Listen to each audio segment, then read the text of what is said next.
salvo engano, no último capítulo, um dos últimos capítulos do livro dos Médiuns, ele traz para nós algumas orientações como se deve realizar uma reunião mística. E antes de mais nada, Kardec faz, digamos assim, uma classificação dessas reuniões. Ele divide em três espécies de reuniões místicas.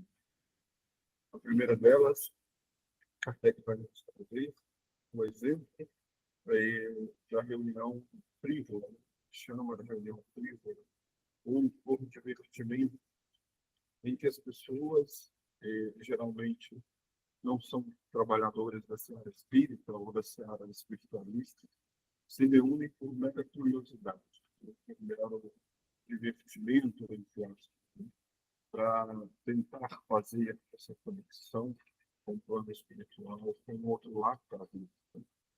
E ali não tem nenhum objetivo altruísta, não tem um objetivo de estudo. E aquela reunião, com toda certeza, por simplesmente estar acontecendo por motivos úteis, vai naturalmente, como dia 12, essa reunião vai naturalmente atrair, né, espíritos com os mesmos objetivos, vai atrair irmãos desencarnados que estejam vibrando naquela mesma condição. Hoje, queridos irmãos, queridas irmãs, talvez seja estranho, né, de nossa parte, ouvirmos falar sobre a reunião mediúnica fria, ou a reunião mediúnica com curiosidade e divertimento. Mas nós temos que entender que a época que Kardec escreve o Livro dos Médiuns, a época que Kardec nos traz a orientação, essas reuniões eram extremamente comuns e eram, com toda certeza, a grande maioria das reuniões.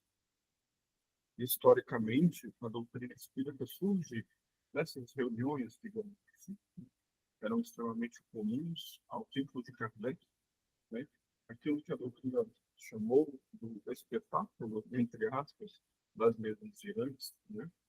A doutrina, ela nasce, ela tem o seu início, a sua codificação, a sua sistematização, a sua organização, né? Ela nasce dessa forma. Digamos, uma primeira reunião frívola, né? A gente usar as palavras de Kardec. Contudo, né? Tudo evolui, tudo precisa crescer. Né? É uma das bases da doutrina espírita, é um dos princípios da nossa fé, da nossa filosofia, da nossa religiosidade. Tudo progride.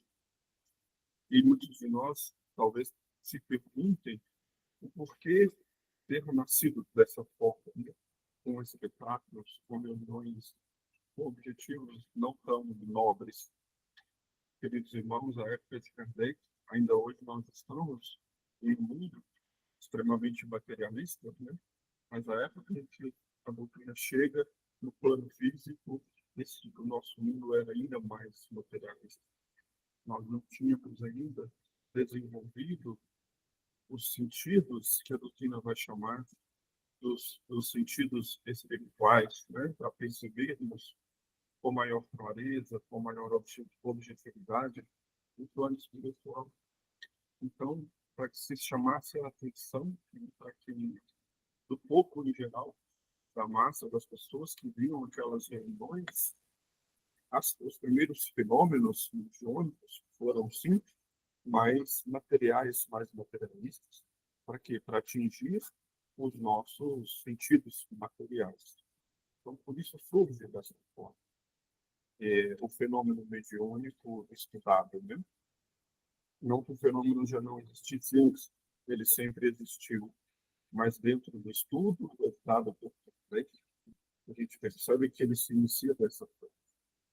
Dentro dessa classificação, depois desse primeiro momento, essas reuniões sem um objetivo nobre, Kardec vai falar, né, das reuniões sérias, né, que a gente espera seja a reunião da maioria dos espiritualistas, dos espíritos, umbandistas, candomblecistas, e ela é voltada, assim, para um fim útil.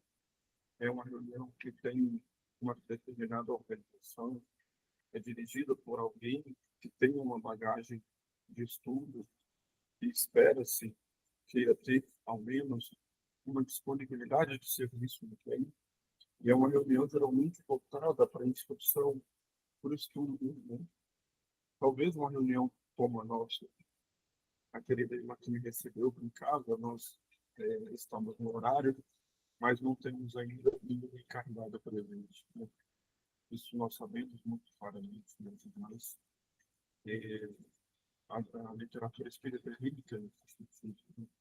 O próprio André Luiz, nas suas mais diversas obras, vai nos relatar das reuniões, né, espíritas, em que chegam, às vezes, centenas de irmãos, né, centenas e centenas de irmãos desencarnados, que são recebidos por espírito para orientação, para ouvir aquilo que se está estudando, e às vezes também para serem atendidos nas suas inúmeras necessidades, né? Eu aqui, falando com vocês, na minha posição de tarefeiro estudioso, tenho certeza absoluta, estou sempre intuído pela espiritualidade, ainda que eu não tenha consciência disso, né? Ou seja, uma reunião como essa que estamos tendo agora, embora o fenômeno mediúnico não se manifeste ostensivamente, pode ser chamada também, sim, de uma reunião mediúnica séria, voltada para o espírito, voltada para a nossa instrução. Dentro dessa classificação, Kardec vai fazer uma terceira classificação, que é a reunião mediúnica séria e instrutiva. Uma série produtiva, que começa assim, além daqueles primeiros requisitos, para que a gente consiga ter uma reunião séria, uma reunião voltada também, vamos ter também a participação dos médiuns ostensivos, né?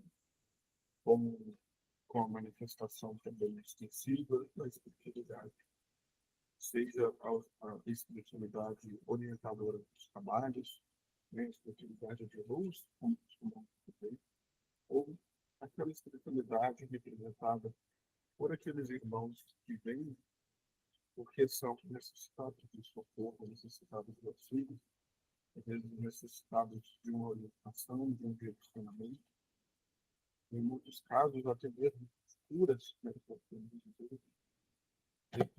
dentro das classificações das únicas trabalhadas por Kardec dentro dessa reunião séria e instrutiva, nós vamos ter também a reunião mediúnicas voltadas para a cura dos reencarnados, a cura física, espiritual, emocional, ou a reunião mediúnica voltada apenas por intercâmbio e para a comida de irmãos, ou a reunião mediúnica de educação e desenvolvimento, né, cada uma com um objetivo específico, com, digamos assim, com maneiras específicas de se trabalhar, né, para a segurança da reunião, para a organização, para a segurança dos próprios médicos, por exemplo, não é recomendável, a Kardec não vai recomendar outros trabalhadores, né, doutrinadores da doutrina, não vão recomendar que a gente faça numa mesma reunião, por exemplo, o desenvolvimento em educação mediúnica de um médium que está iniciando, que está aflorando a sua mediunidade. Nessa mesma reunião não é recomendável que se faça, por exemplo, embora possa acontecer, porque, como diz o Chico, né, o telefone toca de lá para cá, a gente controla isso, mas não é recomendável que se haja a acolhida de irmãos desencarnados nas reuniões do médium iniciante, ou que haja, por exemplo, nós vamos ver no próximo capítulo, uma sessão de desobsessão, um momento de desobsessão, de orientação ao obsessor. Isso porque o médium que está iniciando a sua atividade mediúnica, se ele não tem ainda uma base doutrinária, seja dentro, né, daquilo que Kardec preconiza, seja dentro do espiritismo ou dentro de outra escola espiritualista, Esse medo pode se impressionar, ele pode ficar com medo, isso pode atrapalhar o seu processo de desenvolvimento. Então, queridos irmãos, dentro da organização da reunião mediúnica, prática, voltada para a conexão com os espíritos, antes de mais nada, nós devemos pensar em qual é o objetivo daquela reunião. Eu esqueci o seu nome, querido irmão, por favor, fique à vontade. Oi, Leonardo, Jeane. É que o som está um pouquinho baixo. Você consegue aí aumentar o microfone, alguma coisinha assim? Tá dando para ouvir, mas a gente está tendo que fazer um esforço. Ah, tá. Eu primeiro te agradeço por ter avisado. Está um pouco melhor agora? Melhorou, aumentou um pouco mais. Sim, Tá, muito obrigada. eu tô com um probleminha no computador.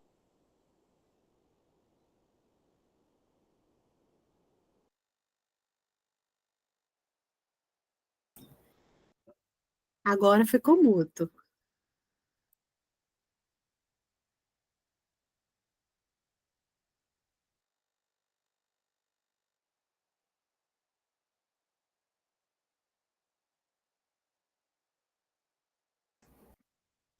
Ainda não estamos te ouvindo.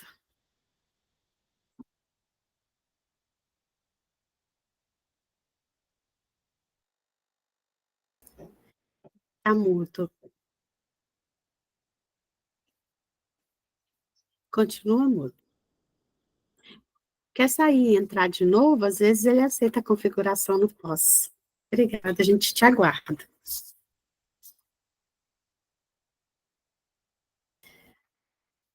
Oi, meus irmãos, continuemos em harmonia enquanto resolvemos o problema do áudio.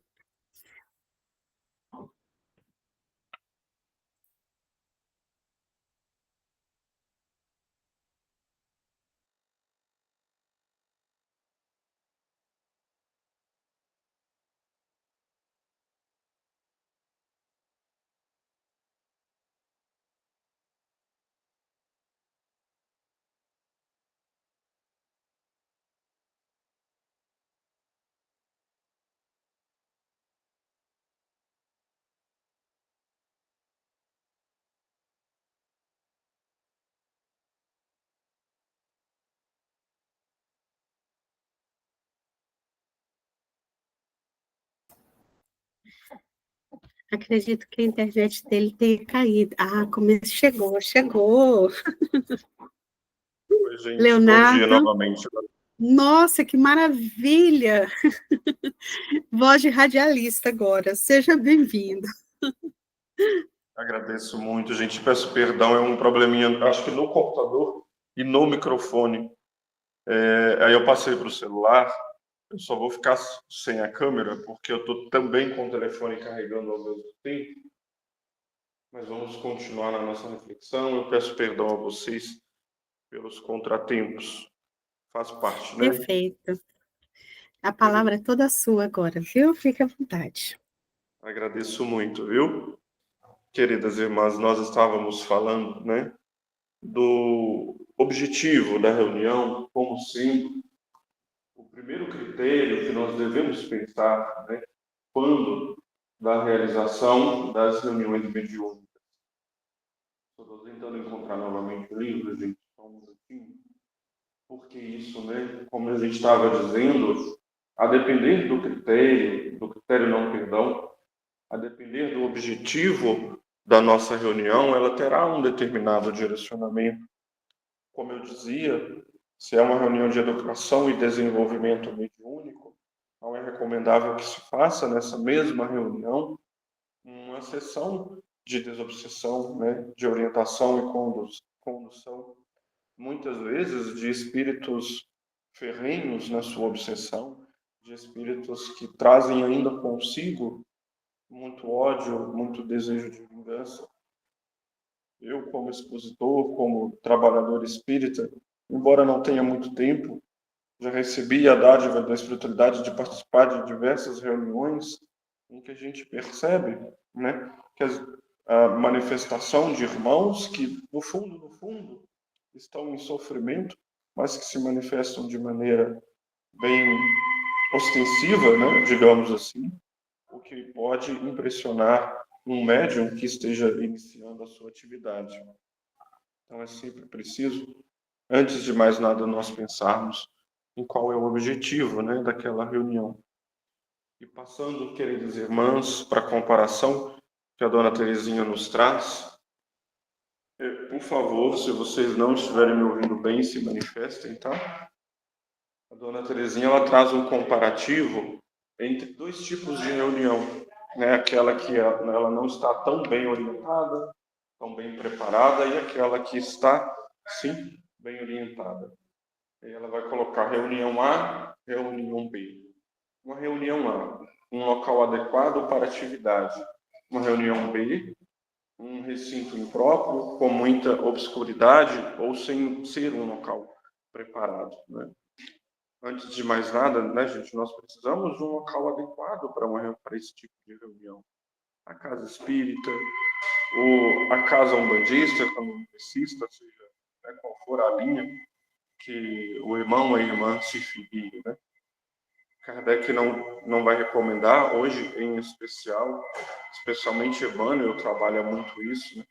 Não é recomendável que a gente faça, por exemplo, uma reunião mediúnica dentro do nosso lar, dentro da nossa casa, porque o local não é apenas uma preparação física, mas especialmente espiritual também. Gente, eu não sei se vocês devem estar ouvindo um alarme da rua, vocês me perdoem, parou. O local físico, né, ele é preparado também pela espiritualidade. Ele é limpo energeticamente, digamos assim. Ele é isolado, né, ele é protegido pela espiritualidade. Por isso, a importância de nós termos um local adequado para isso, já preparado especificamente para as reuniões evangélicas, né, de instrução para a reunião mediúnica. E alguns podem se perguntar, né? Ah, Léo, você está dizendo que nunca a gente deve fazer uma reunião mediúnica em casa e o evangelho no lar, né? Que todos nós costumamos fazer. É possível, né? Contudo, o evangelho no lar, por exemplo, é claro que a espiritualidade de luz ocorre e vem quando nós praticamos o culto do evangelho no lar, ou uma simples prece, né? Dentro da intimidade do seu lar. E muitas das vezes pode acontecer, sim, de a espiritualidade de luz trazer um irmão necessitado que vai passar por ali, mas vai ser levado pela espiritualidade, né, para um plano de auxílio. Contudo, na reunião mediúnica, esses trabalhos podem ser, geralmente são, mais ostensivos, às vezes mais materiais. Por isso a importância de um local adequado. Ela segue no comparativo, né, dos dirigentes, dos condutores das reuniões, né, das pessoas responsáveis pela condução da reunião. É necessário que seja um dirigente prático e instruído na doutrina espírita.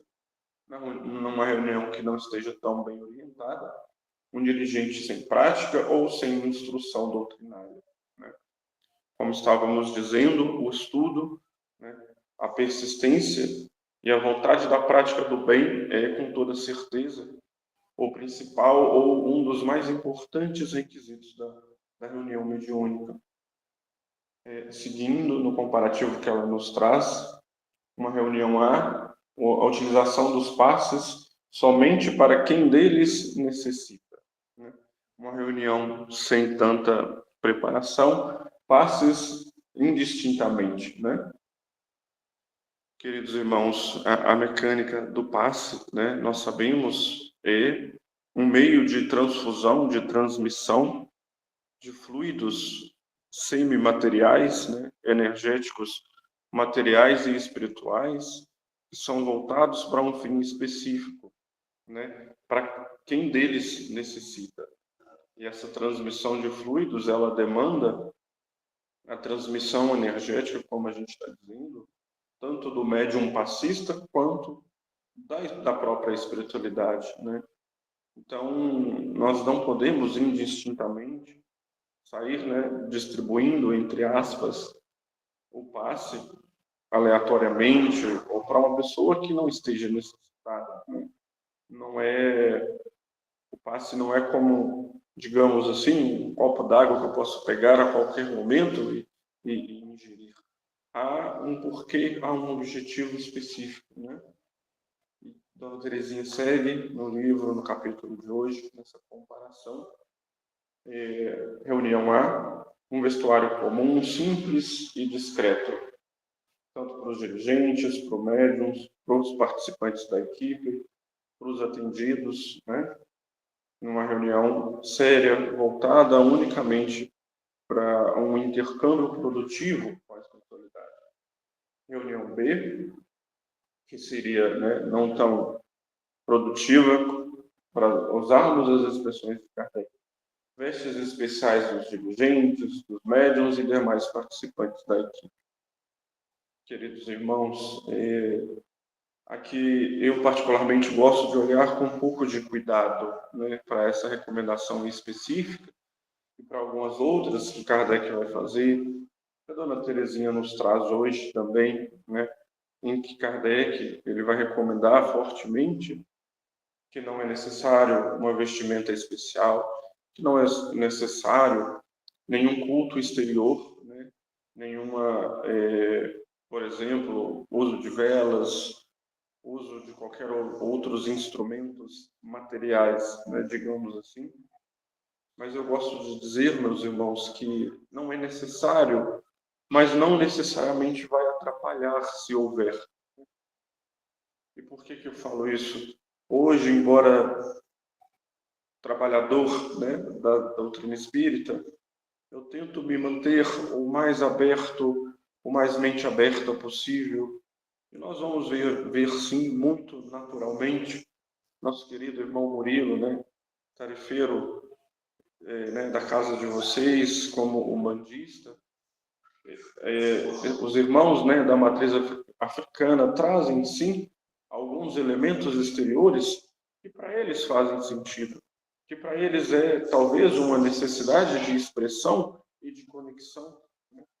O acender uma vela ou utilizar o branco, não é porque a reunião tem esses elementos que ela não seja uma reunião séria, né? Isso que eu gostaria que ficasse claro para cada um de nós. Não é necessário, mas caso as pessoas que se reuniram sintam essa necessidade, não há nenhum problema em fazer. Até porque, particularmente, eu entendo isso, talvez como mesmo um mecanismo de aumento da fé, um mecanismo de aumento da conexão com a espiritualidade. Muitos irmãos vão trazer, não, o meu vestir o branco, eu me sinto mais conectado.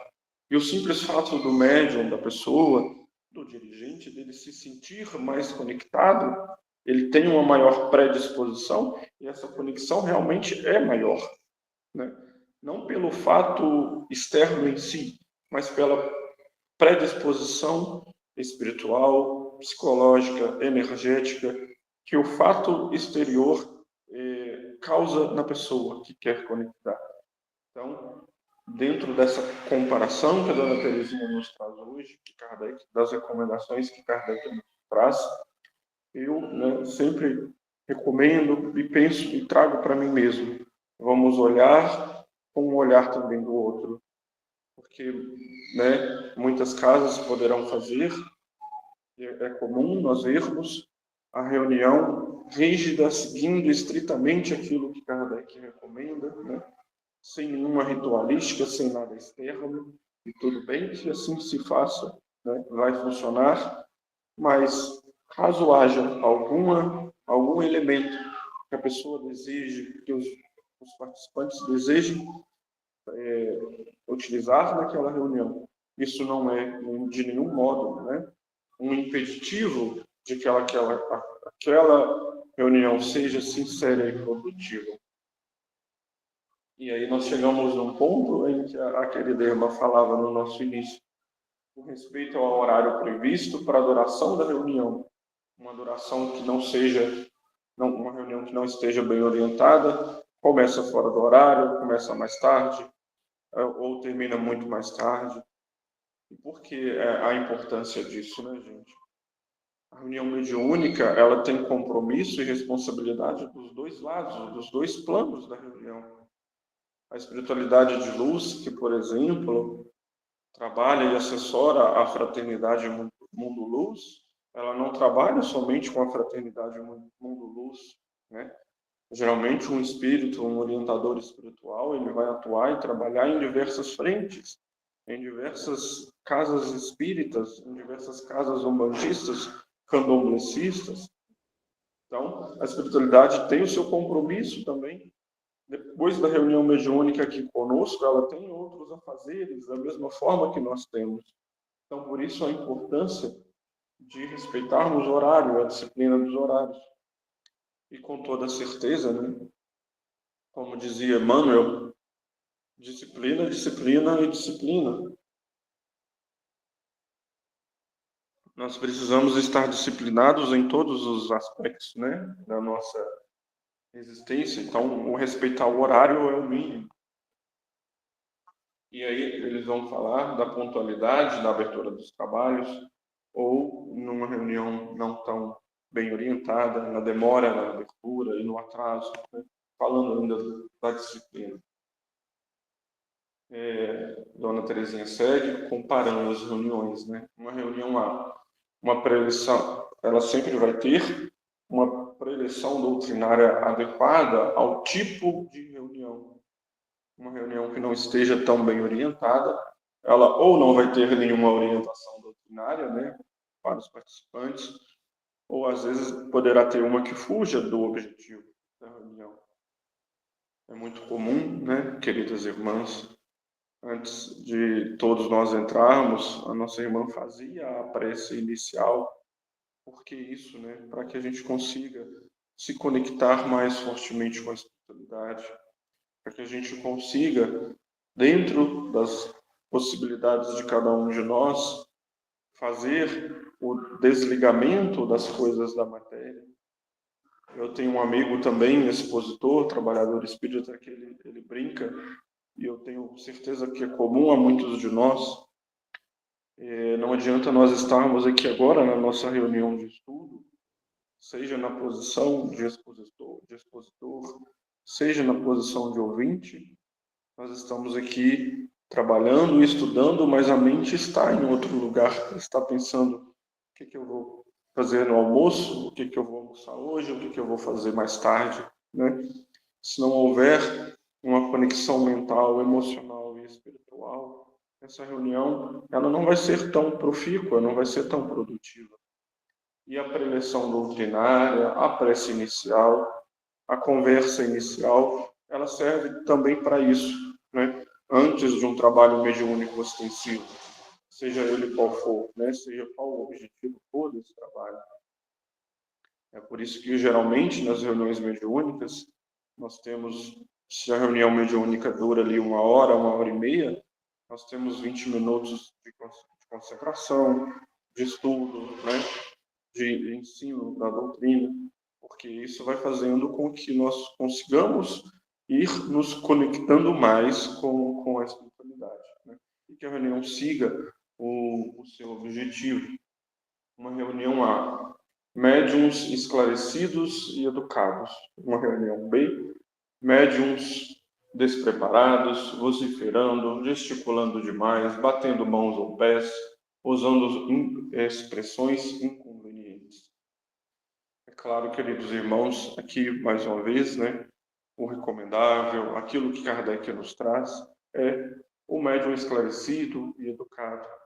Mas nós sabemos, isso leva tempo, né?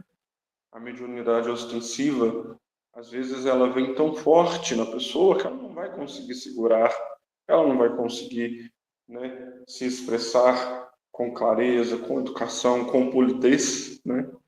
Especialmente se esse médium ele está dando passividade, ele está, entre aspas, incorporando, né? Se ele está dando passagem para um irmão obsessor, aquela manifestação, ela vai naturalmente ser, sim, mais ostensiva, mais material, mais expressiva de ódio, de desejo de vingança.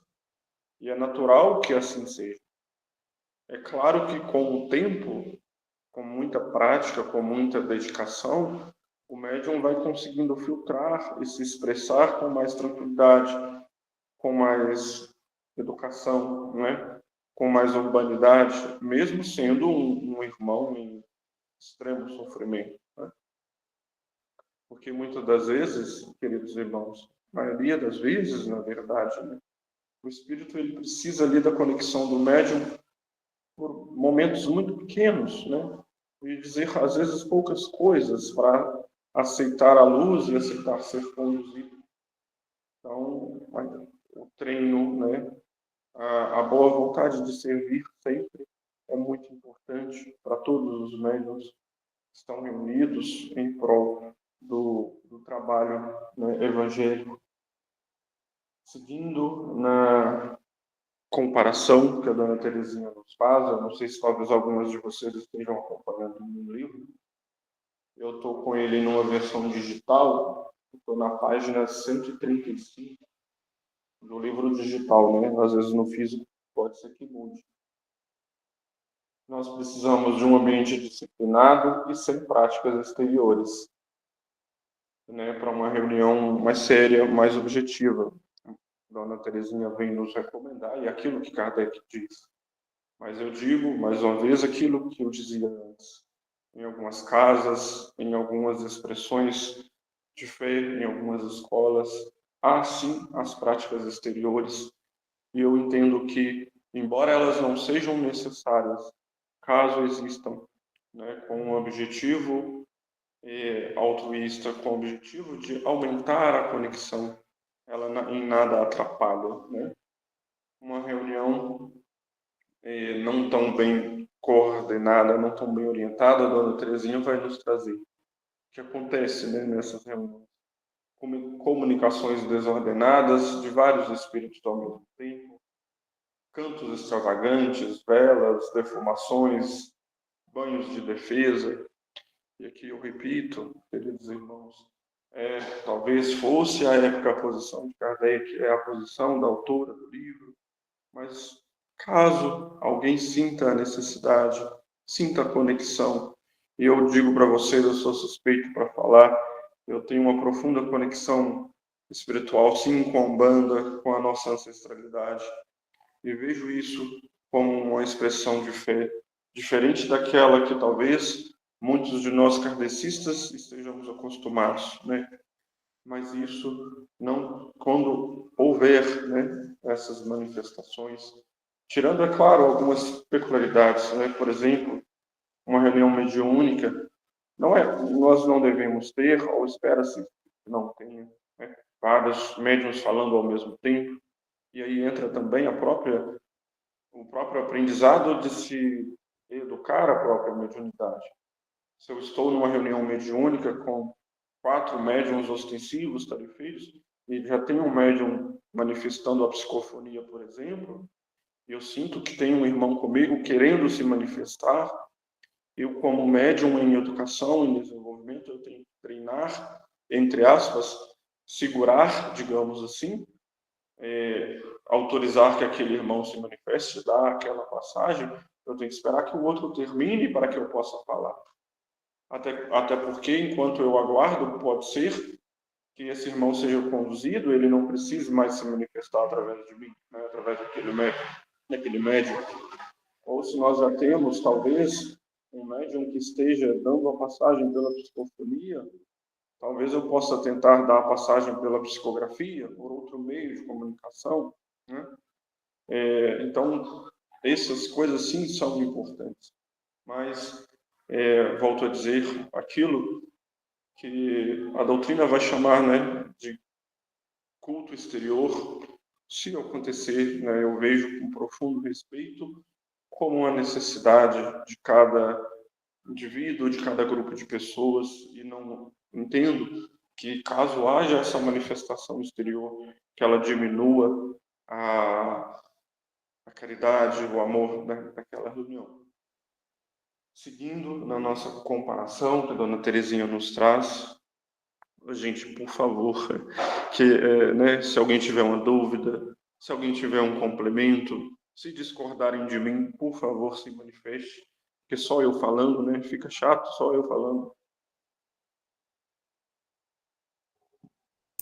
Tá muito bom, Leonardo. Pode continuar. Eu estou aqui acompanhando o livro com você e tô adorando. Então tá bom, eu fico grato, né, a todas vocês por me receberem. Queridas irmãs, o comparativo, né, da Dona Teresinha, o trato com os espíritos visa socorrer e aperfeiçoar encarnados e desencarnados, sem nenhum interesse material ou egoísta. Numa reunião não tão séria, numa reunião não voltada para o bem, nós teríamos, por exemplo, o trato com os espíritos visando consultá-los sobre objetivos ou pessoas desaparecidas, sobre emprego, sobre casamento, negócios, as nossas dificuldades do dia a dia, né? Sobre assuntos administrativos, financeiros, do centro ou da casa, enfim, satisfação de simples curiosidades. Irmãos queridos, esse é um ponto também que acaba às vezes sendo polêmico, né, dentro dos estudos, da doutrina, de outros irmãos de expressão de fé, diferente daquilo que Kardec preconiza, em que o objetivo principal, e isso a gente não abre mão, né, com toda certeza, o objetivo principal de uma reunião mediúnica, a conexão, do intercâmbio com o plano espiritual, é o aprendizado, o aperfeiçoamento, o socorro ao irmão desencarnado, a orientação, né, a acolhida do irmão encarnado. Às vezes é um trabalho para que um processo obsessivo, né, de obsessão, nós vamos ver daqui a pouquinho, para que esse fenômeno deixe de acontecer, né? Mas nós vamos ver, isso leva tempo, leva disciplina. Então, não se recomenda, como a gente dizia no início, que a gente haja, os médiuns trabalhem, o dirigente, as pessoas que eventualmente sejam atendidas em uma reunião mediúnica, que a gente procure simplesmente ou faça por objetivos egoístas, por o objetivo de atender curiosidade, prever o futuro, né? Ou as nossas coisas materiais. Em um dos capítulos do Livro dos Médiuns, também ali para o finalzinho do Livro dos Médiuns, Kardec vai trabalhar com a gente, vai nos trazer as perguntas que devemos dirigir à espiritualidade, né? Podemos ou não fazer aos espíritos. E ali ele vai dizer também de tudo isso, né? As perguntas, elas devem ter um fim de melhoramento daquele grupo de pessoas, de aperfeiçoamento, de aprendizado. Deve ter um fim altruísta e nunca um fim materialista ou egoísta. Agora, né, me permitam também mais uma observação. Cada casa talvez trabalhe de uma forma, né, mas acredito que a maioria delas trabalhe com o médium, né, incorporado, entre aspas, ou dando a passividade a um orientador, a um mentor da casa, que eventualmente acolhe e atende, sim, um irmão necessitado encarnado, né? Muitos de nós, com toda certeza. E ali, naquele atendimento pessoal, né, geralmente tal médium é uma reunião fechada, recomenda-se que seja, né? Geralmente participa um médium ostensivo, um dirigente ali das reuniões, uns 2 médiums de sustentação, né, que estão ali para dar apoio ao médium ostensivo. E ali a espiritualidade se manifestando através do médium ostensivo, ela atende e acolhe, sim, um irmão encarnado que veio para receber uma orientação, para receber um auxílio. E ali dentro daquela orientação, pode sim eventualmente acontecer que venham orientações voltadas para o nosso plano material, é absolutamente comum, né? Porque nós estamos na matéria, não tem como, né? É claro que a espiritualidade de luz, né, especialmente a espiritualidade coordenadora, orientadora dos nossos trabalhos, ela vai sempre trazer uma orientação que respeita o livre-arbítrio do encarnado, uma orientação que ela tenha, embora possa ser uma expressão, embora ela possa agir no plano material, no fundo ela vai ter muito mais um objetivo espiritual, né? Então, pode acontecer sim da espiritualidade dar consulta, entre aspas, né, para um irmão que esteja necessitado de algum tipo de orientação. É absolutamente normal. Não estamos proibindo, né, que aconteça esse tipo de orientação. Mas, claro, mesmo essa orientação, ela precisa ter como objetivo principal aquilo, por exemplo, que a doutrina espírita ela vai chamar da reforma íntima, da transformação do indivíduo, da melhora, né, do médium, do dirigente da reunião, da pessoa que está sendo acolhida, que está sendo orientada. Queridos irmãos, eu gosto sempre de dizer, nós que trabalhamos, que estamos na posição de orientador, de expositor, de estudioso, estamos também nisso para aprendermos a sermos pessoas melhores. Eu tenho uma amiga muito querida que ela fala, a mediunidade ostensiva, ela é um trampolim para a nossa evolução, né? Ela é meio que uma escada que facilita um pouco o nosso aprendizado, né? Se feito com amor, se feito com caridade, com objetivo não egoísta, não materialista. Eu me lembro aqui, né, conduzindo para o encerramento dessa nossa primeira parte, me lembro aqui do livro, se eu não estiver enganado, eu não me lembro se é o Obreiros da Vida Eterna, se é Os Mensageiros, é algum livro do André Luiz, em que ele traz diversos exemplos de médiuns, né, que falharam na sua missão mediúnica, na sua tarefa mediúnica, que vieram com essa programação. E nesse ponto tenhamos certeza, meus queridas irmãs, né? Não sei de vocês que estão me ouvindo agora, se alguma de vocês estão, né, na condição, obrigado, é os mensageiros mesmo, né? Estão na posição de trabalhador de médium ostensivo. O médium ostensivo, com toda certeza, ele traz consigo essa programação, seja de uma mediunidade de resgate ou de aprendizado mesmo, né? Eu costumo dizer que nós que estamos no trabalho da mediunidade ostensiva, eu estou ainda aprendendo a me educar mediunicamente. Nós trazemos, muito provavelmente, queridas irmãs, alguns débitos, né, em que a mediunidade ela pode ser um instrumento para a gente corrigir aquilo que no passado nós erramos. Eu gosto de uma passagem evangélica de Pedro, e aí ela vale para todos nós, trabalhador espírita ou não, né? Trabalhador cristão ou não, né? Seja em qualquer expressão.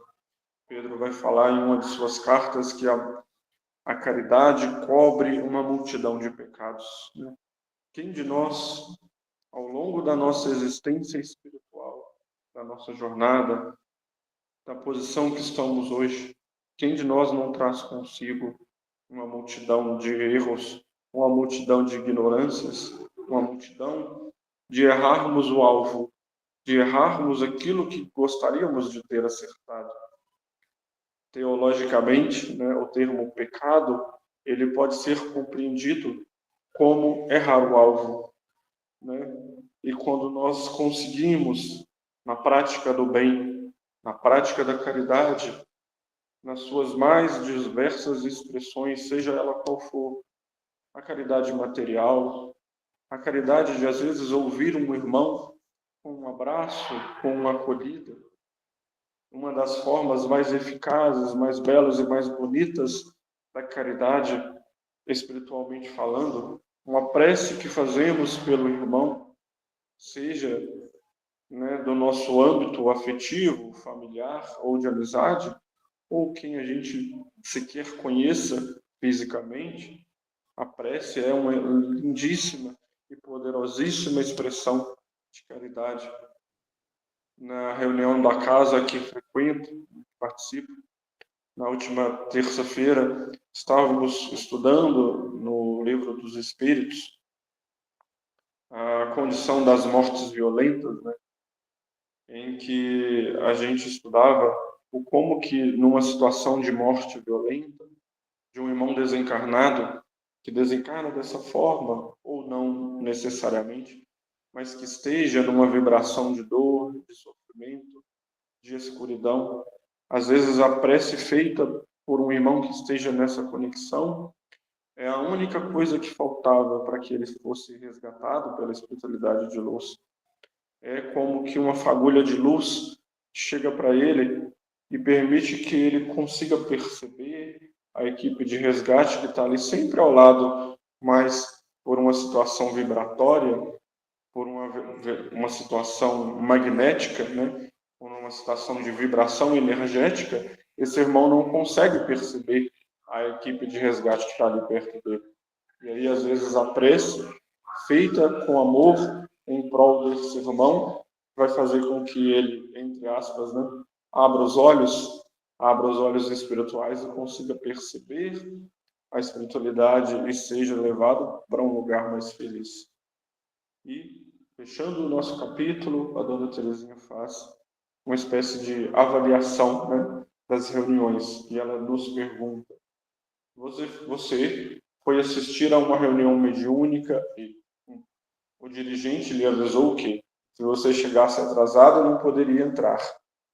Qual que é, né? O certo ou errado? Certíssimo, como estávamos dizendo, né? As reuniões mediúnicas, na maioria das casas, na maioria das instituições, ela não é, em geral, aberta para o público em geral, né? Ela tem um horário para iniciar, tem um horário para começar. Geralmente são admitidas pessoas que já tenham alguma base doutrinária, é o recomendável, pelo menos, ou pessoas que, ainda que não tenham alguma base doutrinária, elas serão atendidas pela espiritualidade de luz, serão atendidas e orientadas pelo mentor daquele grupo, né? Então, tem um horário certo para começar, horário certo para encerrar. 2. Um questionamento, um exemplo que a dona Teresinha nos traz. Havia uma criança médium que deu demonstrações maravilhosas com a sua mediunidade. Certo ou errado? E aí, né, dentro da linha que Kardec preconiza, que a doutrina ensina para a gente, isso seria extremamente não recomendável, né? Extremamente errado. Em outros capítulos desta mesma obra, a dona Teresinha vai nos convidar a refletir da mediunidade nas crianças, né? E é absolutamente natural que a criança traga em si o fenômeno mediúnico, né? Mas por uma série de fatores, especialmente psicológicos, a criança ainda está se desenvolvendo o próprio cérebro físico, desenvolvendo o seu psicológico. Não é recomendável que ela participe de uma reunião mediúnica ostensiva e menos ainda que ela, entre aspas, né, dê passividade, dê passagem para o espírito. Existe um momento certo, né, para que isso ocorra. Também na minha casa que a gente trabalha, nós temos um grupo específico, nós temos reuniões específicas para o desenvolvimento e educação da mediunidade.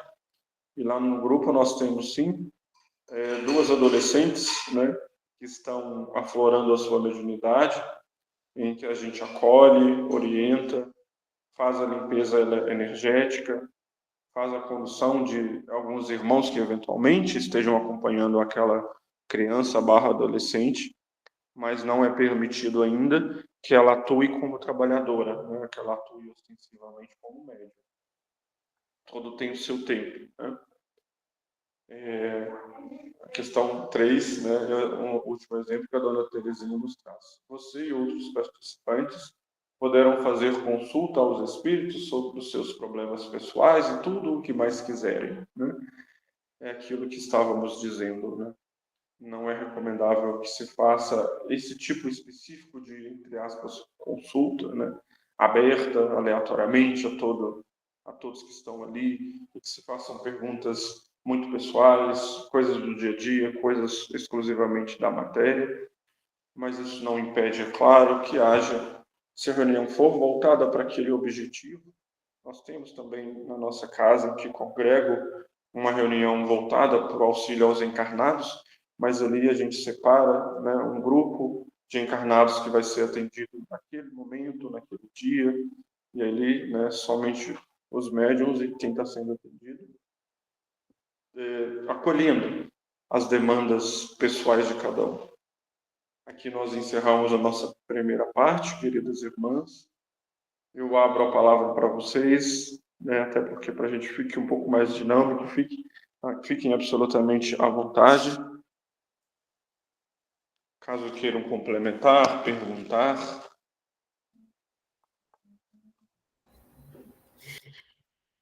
Ô, Leonardo, muito obrigada.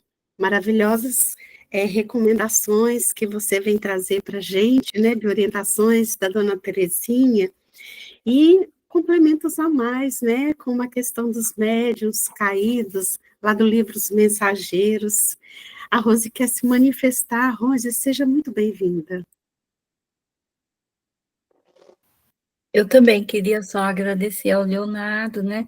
E eu entendi assim, né, dessa leitura que eu acabei fazendo junto com vocês, de que aqui tem um roteiro, né, para uma boa, né, um bom, para que a gente possa atingir realmente o objetivo de uma reunião mediúnica, né, que aquelas pessoas estejam realmente conectadas naquele pensamento, nos seus interesses, né, voltado, né, para o atendimento. É um roteiro. E como o Leonardo colocou para nós, o bom senso, né, Leonardo, vai nos direcionar de como conduzir realmente aquela reunião, dar assistência, às vezes, aquelas pessoas que estão chegando no grupo, que estão necessitados daquele atendimento, que a gente tenha paciência para orientá-los, né? Que às vezes a pessoa ela quer entrar na reunião mediúnica, ela quer participar, mesmo que não tenha ainda as condições, né? E quando é barrado, por exemplo, quando é orientado de como deve proceder, às vezes elas se afastam. Eu me lembro, assim, na época da pandemia, como foi difícil quando fechou, né, os centros fecharam, as instituições, e aí a gente ficou naquela agonia, e agora, como é que nós vamos fazer? E essas pessoas que estavam sendo tratadas, né, e nós não vamos ter mais esse vínculo, não vamos estar mais com eles, e aos poucos a gente foi acalmando os nossos corações e dando continuidade ao trabalho. É importante, sim, a participação das reuniões, mas a mediunidade, ela está com a gente às 24 horas, né?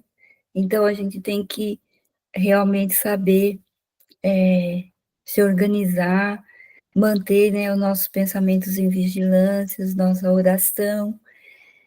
E até agora, né? Parece que está difícil retomar, porque aí parece que acostumou, né, essa distância, e agora para a gente conseguir conquistar as pessoas novamente parece que está difícil. Mas não deixa de existir o trabalho, né, Leonardo? Muito obrigada pela sua ajuda aqui, viu? Imagina, querida irmã Rose, eu que agradeço. Você ia falar? A irmã que Não, está conduzindo. agradecer a Rose também pela a questão da época do Covid, né? Que nós tivemos que ir para as nossas casas, e aí não dava para praticar, de certa forma, o fenômeno, mas se tornou possível a disciplina do estudo, né? A prática da mediunidade no dia a dia, que a nossa tarefa é falar o bem, é fazer o bem pensando no bem, né? E que tudo isso, de certa forma, nos favorece o intercâmbio. O Leonardo falou tantas coisas interessantes, E eu queria só pontuar uma coisinha que nem está no livro da Dona Terezinha, mas que me veio aqui à memória e que eu achei prudente nesse momento. Logo que começou o fenômeno espírita, na época de Kardec, as reuniões eram feitas nos cafés, nas casas das pessoas, no meio das praças, tudo era motivo para, de repente, chamar a atenção das pessoas para a concentração e comunicar com os espíritos nos finais dos saraus, né? Sempre tinha essas manifestações.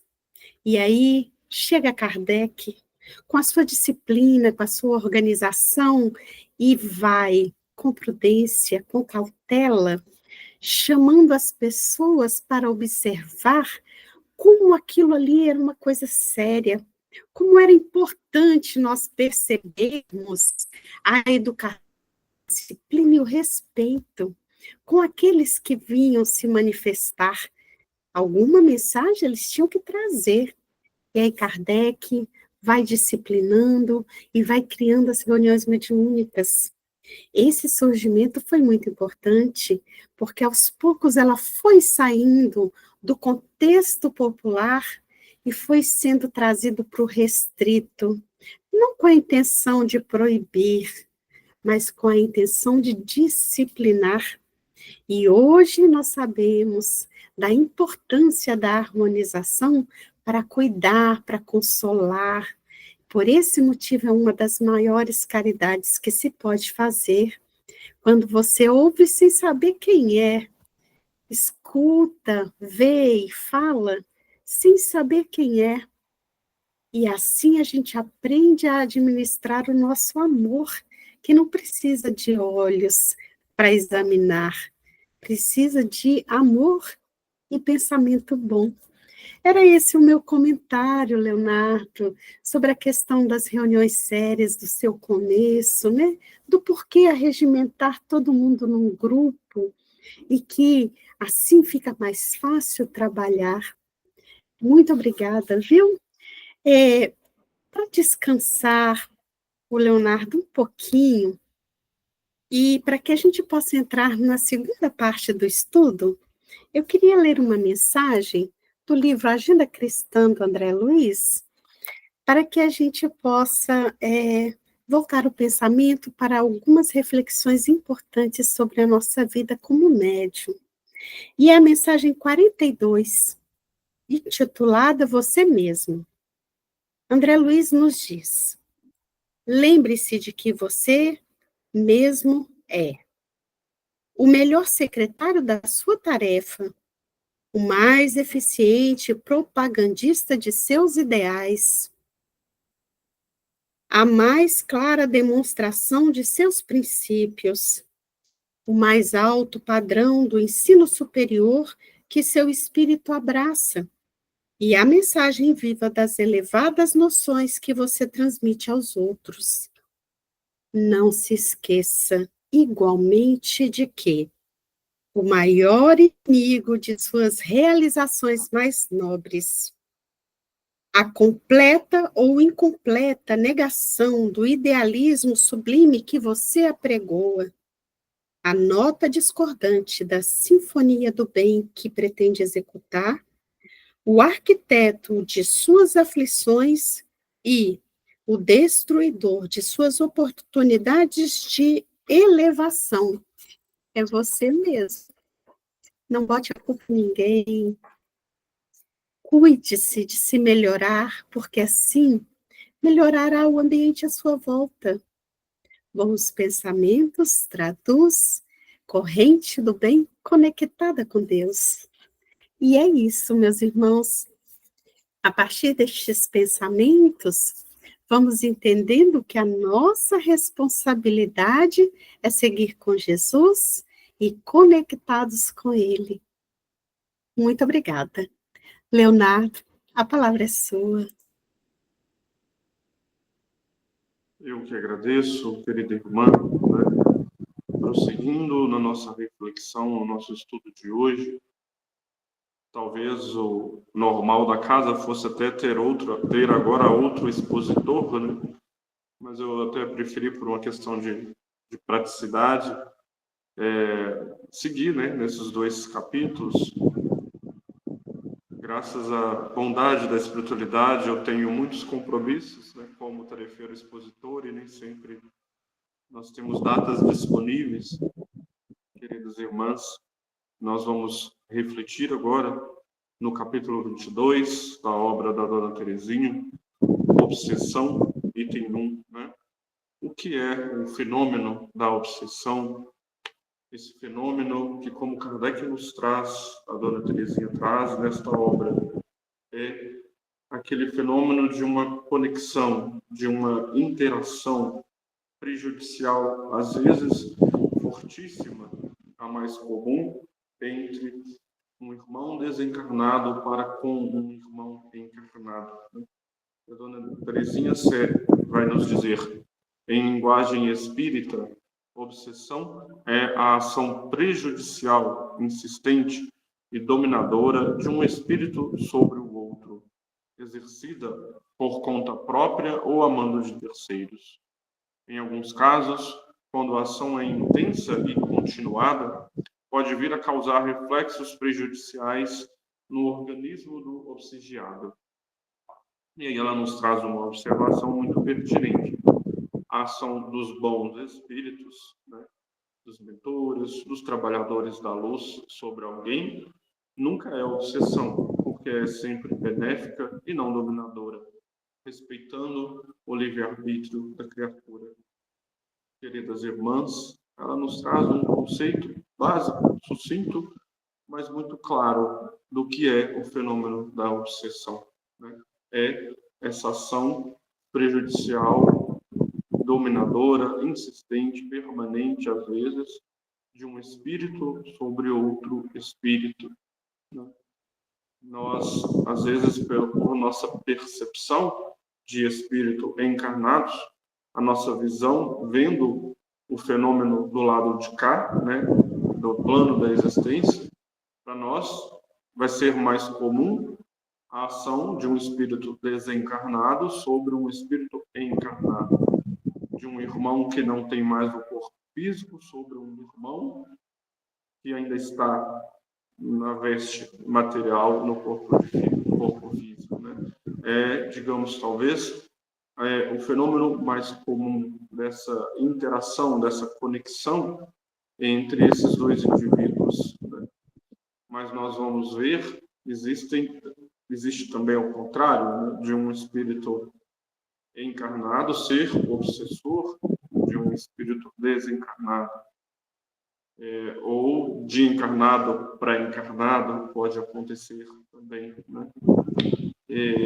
A chave, né, o segredo para nós entendermos um pouco melhor esse conceito doutrinariamente, às vezes nós podemos nos socorrer da obsessão no termo do próprio português, né, ou da vida não religiosa, não espiritualista, quando nós ouvimos dizer fulano está obcecado por alguém, né, ou está sofrendo uma obsessão de alguém, num sentido mais psicológico, psíquico desse termo, num sentido apenas considerando a visão materialista, né?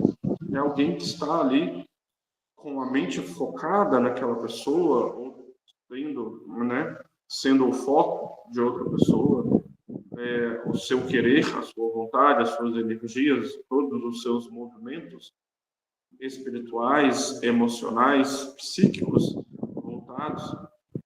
E aí nós poderíamos citar uma obsessão não somente por pessoa, mas também por coisas, por objetos, por projetos puramente materiais, são também, de certo modo, tipos, né, de obsessão, em que a gente percebe esse desejo, essa força, né, voltada para alguém ou algo em específico, né? Talvez aqui um sentido mais amplo do termo obsessão. Mas, no nosso objeto de estudo, a obsessão espiritual, né, que é a mais comum, como estamos dizendo, quando acontece do espírito desencarnado para um irmão encarnado. E aí ela pode acontecer das mais diversas formas, das mais diversas intensidades, ou, como a dona Terezinha vai nos dizer agora, por mais diversas causas, né, por mais diversos motivos. Por que acontece, né, o fenômeno da obsessão? Por débito de um espírito para com o outro, originado nesta ou em outra vida, o desejo de vingança, a oposição, o simples desejo de fazer mal ao outro. O mais comum, né, talvez cada um de nós aqui tenhamos já visto muitas vezes, né, nas reuniões mediúnicas voltadas para, entre aspas, cura, né, desse problema, para a resolução da obsessão, o mais comum é nós vermos o desejo de vingança do obsessor para com o obsediado, né? Muitas das vezes, ou quase sempre, originado, né, de uma existência anterior, de uma experiência anterior negativa, infeliz, de erros, talvez, de ambos os lados, né? Em que ocorre, às vezes, esse fenômeno da obsessão, da perseguição mesmo, às vezes não por uma, mas por várias existências.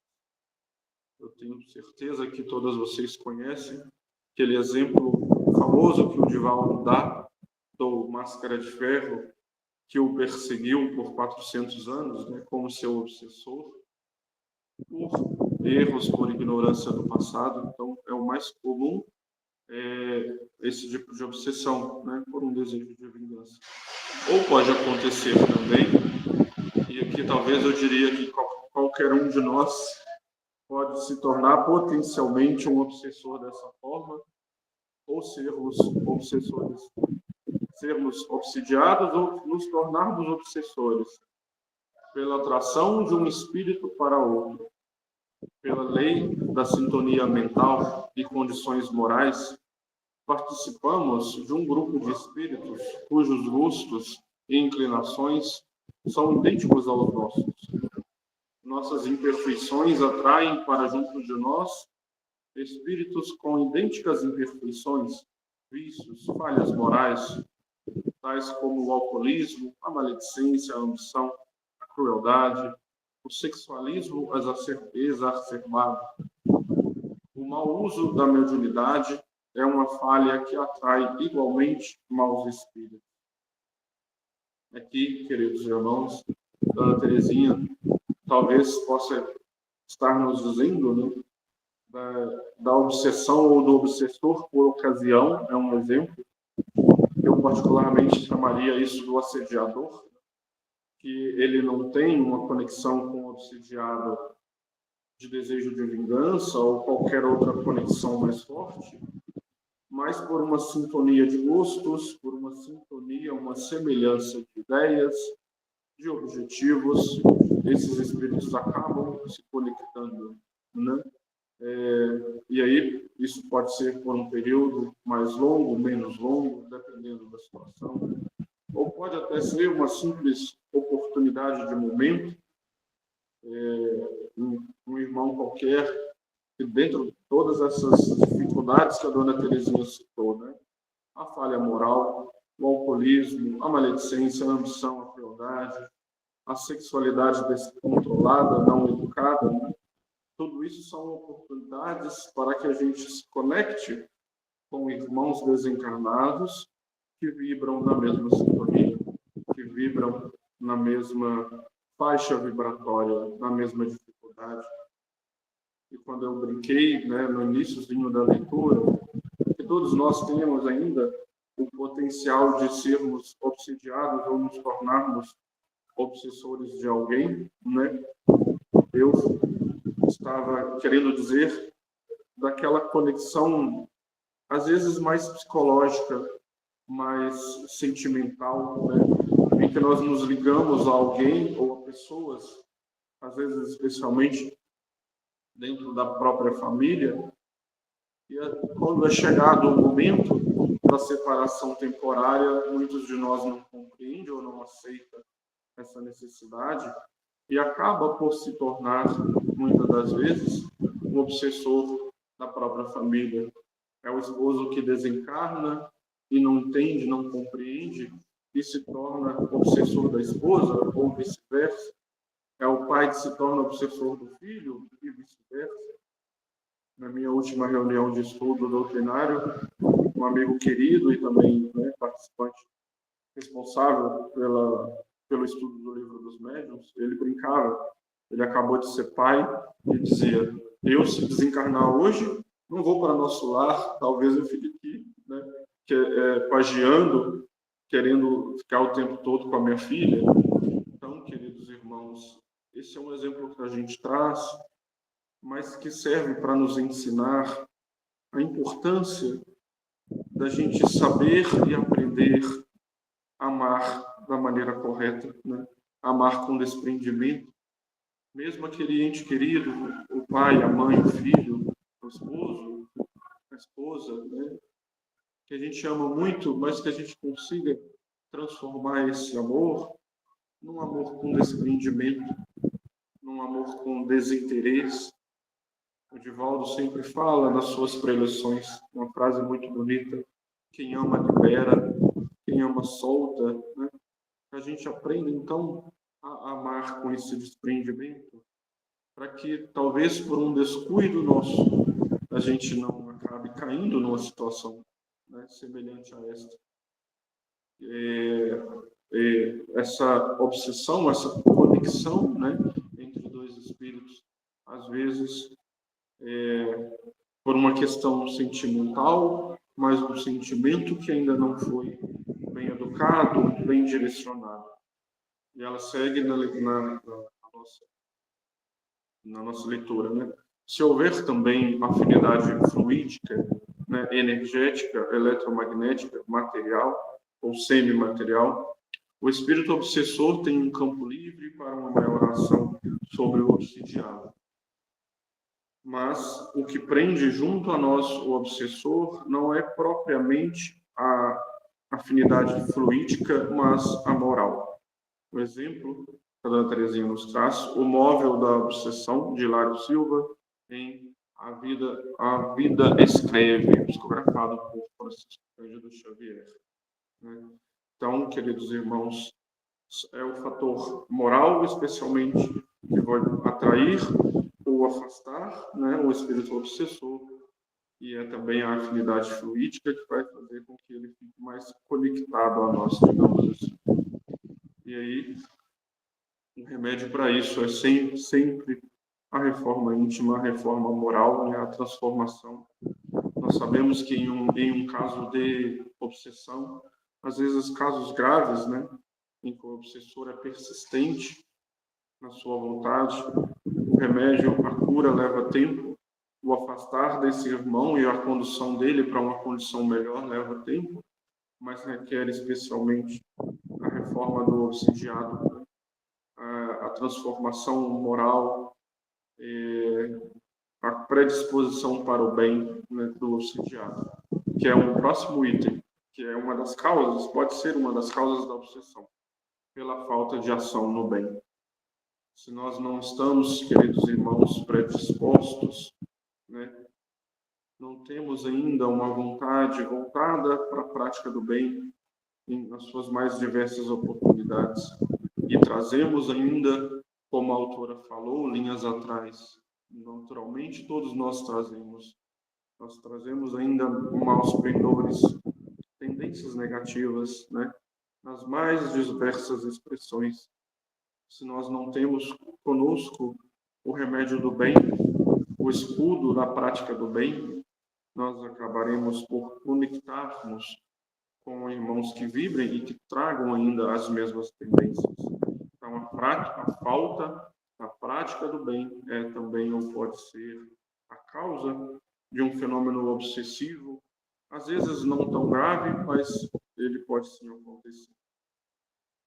Quanto ao agente do fenômeno, né? Quem causa o fenômeno? nós estávamos dizendo, né, ela pode acontecer de desencarnado sobre o encarnado, é a mais comum, é a que mais costumamos notar, mas existem também outras formas de obsessão. E por que, né, é a mais comum de nós notarmos? É pelo nosso olhar, pela nossa perspectiva. Nós estamos no corpo físico. Eu olho para o mundo a partir da minha perspectiva material. Então, é muito mais comum que nós vejamos o fenômeno da obsessão, né, do desencarnado para o encarnado. Se nós estivéssemos do lado de lá, nós teríamos uma visão contrária. Seguindo, né, nessa classificação que a dona Terezinha traz, de encarnado obsidiando desencarnado. Muitos de nós, talvez, né, achem que isso nem exista, ou não, né, que não tenha o costume, a base do estudo, desconheça, né, essa possibilidade. Todos somos espíritos e, portanto, podemos agir uns sobre os outros. Às vezes, é o encarnado que importuna e domina o desencarnado obsessivamente. E a dona Terezinha traz um exemplo de uma das obras do André Luiz. Eu peço licença para a gente ler. Libório, né, perseguido por Sara, criatura ainda encarnada a quem se ligou no mundo por descontrolada paixão. Né? Talvez aquele exemplo que eu dizia, né, um casal enamorado, casados ou não, né? Um dos membros desse casal desencarna, cumpre a sua missão terrena, parte para o plano espiritual, e aquele que está aqui, né, ele fica com a mente obcecada, conectada com esse irmão, muitas das vezes chamando por ele, e aí isso pode sim se tornar um fenômeno obsessivo. Né? Obsessão mútua, também muito comum de acontecer, especialmente quando em relação à afinidade moral, em relação à afinidade de gostos, em relação à afinidade de pendências, de tendências. Quando de lado a lado, entre encarnados ou não, é exercida insistentemente uma ação mental e fluídica inferior e prejudicial. Nesse ponto que eu me lembro de uma obra do André Luiz, eu acho que é a Sexo e Destino, se eu não estiver enganado, em que ele fala de um dos personagens que é obsidiado por um irmão ou por irmãos, né, tão alcoólatras quanto ele. E ali na descrição do fenômeno tem um momento em que o André Luiz vai falar que a simbiose, a conexão entre aqueles dois espíritos para apreciarem o prazer causado pelo álcool, né, as sensações causadas pela ingestão do álcool, a simbiose entre eles era tão grande que a gente não conseguia distinguir quem era quem. Né? Então, especialmente nesses exemplos, dos pendores morais, dos pendores voltados ainda para as questões meramente da matéria, né? Às vezes acontece uma conexão tão forte, que a gente não consegue nem distinguir, né, quem é obsessor, quem é obsidiado. A auto-obsessão. Quem nunca, né, gente? Quem de nós, nas nossas dificuldades psicológicas, psíquicas, emocionais, quando nos obsidiamos a nós mesmos pelo trabalho excessivo da mente em ideias improdutivas, egoístas, de temor, de orgulho, exemplo, imaginação fantasiosa, misticismo doentio, fixação mental persistente, o complexo de superioridade ou de inferioridade, enfim, tudo que ultrapassa o limite da normalidade. Eu acho também, né, absolutamente comum. Eu diria, o Divaldo sempre também fala nas suas palestras, muitos de nós, e aqui é um exemplo que eu quero colocar com muito cuidado, né? O Divaldo fala um exemplo dos males psíquicos e psicológicos da nossa humanidade atual, a depressão como o mal do século, né? E, por favor, eu não estou dizendo que a depressão é um fenômeno de auto-obsessão, né? Mas é um exemplo de mal psicológico em que a auto-obsessão ela pode ser compreendida como um mal psicológico, como um mal psíquico, em que, né, o tratamento ele passa às vezes e com toda certeza, pelo auxílio, né, do profissional, do terapeuta, do psicólogo, às vezes o auxílio medicamentoso é necessário, né, para que a gente passe por esse fenômeno da autoobsessão. E é claro, sempre a conexão com a espiritualidade, o trabalho no bem. E, prosseguindo nas classificações, a obsessão ela pode ser classificada segundo o seu grau de intensidade, né, de periculosidade, de problema.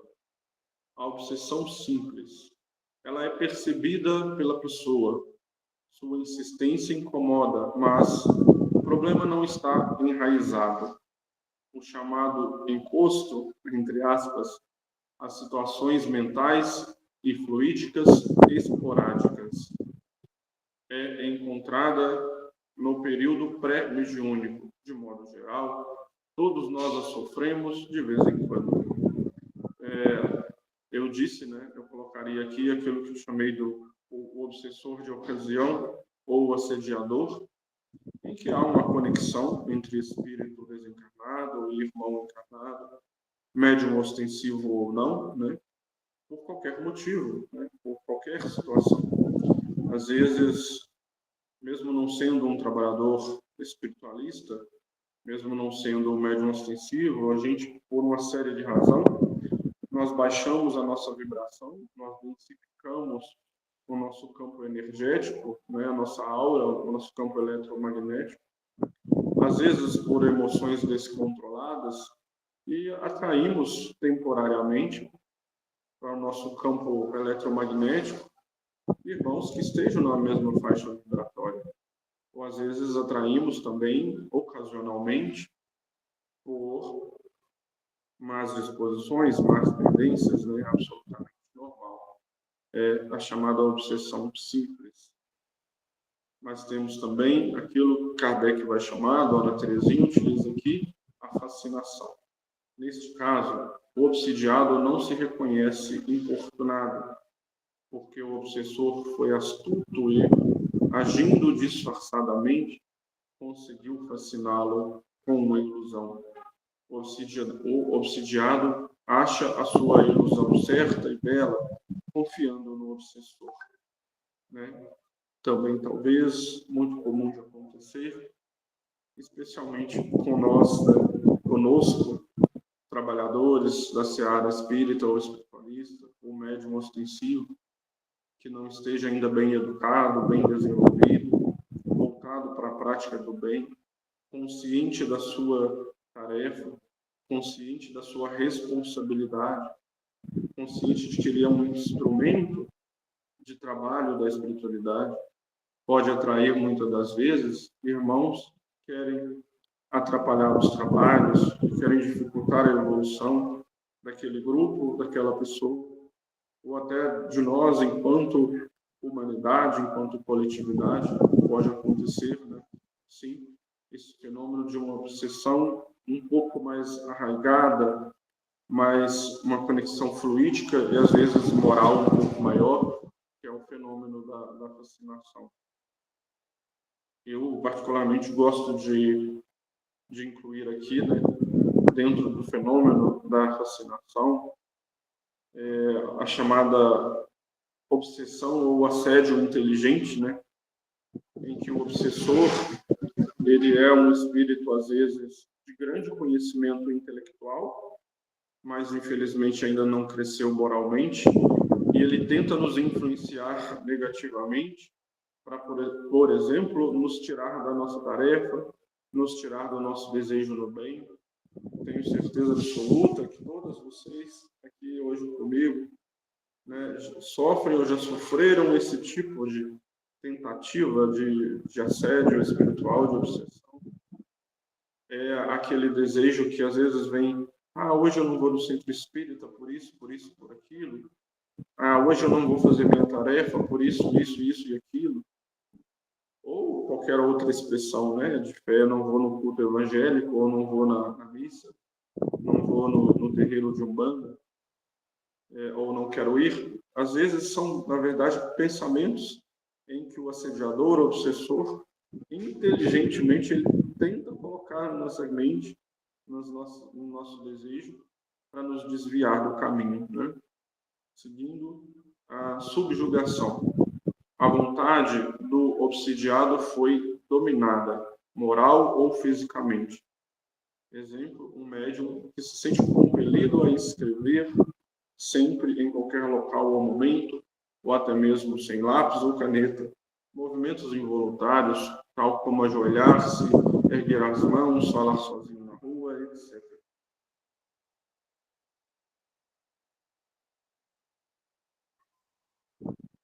Gente, algum comentário, alguma pergunta, algum complemento que tenha vontade? Não? Então vamos seguindo. Quanto ao tempo de duração, a obsessão pode ser a obsessão que se instala de forma sutil, paulatinamente ou de forma rápida e tempestiva, poderá ter uma duração breve, transitória, periódica ou permanente. E sendo que, geralmente, né, queridas irmãs, esse tempo de duração, ele casa-se, né, ele se conecta também com a intensidade e gravidade do fenômeno, né, do problema. Se é uma obsessão simples, geralmente ela é breve, ela é transitória, ela é causada por alguma razão específica e passa, né? Se ela é permanente, se ela é periódica, ela é semelhante à simples, mas com uma tendência a se repetir. E aí, com essa própria repetição, pode acontecer dela ir se conectando mais em todos os sentidos, especialmente no sentido fluídico. E aí, né, ela pode acontecer dela passar a ser permanente. Também muito comum, a permanente que se traz de uma outra existência física. A gente já traz o obsessor junto desde criança. Eu me lembro, eu já li todas as obras do André Luiz. E aí vem os insights, né, dos seus relatos, mas eu quase nunca lembro a obra em específico, mas me lembro de ter uma em que ele relatava o nascimento de uma criança. A criança estava indo nascer e o obsessor já estava ali esperando o seu encarne. O obsessor já estava ali presente. É um exemplo claro, muito comum, da obsessão permanente. Geralmente, nesse exemplo, causada por um desejo de vingança. Dona Rosa, a senhora abriu a câmera, a senhora deseja se manifestar? Fique à vontade.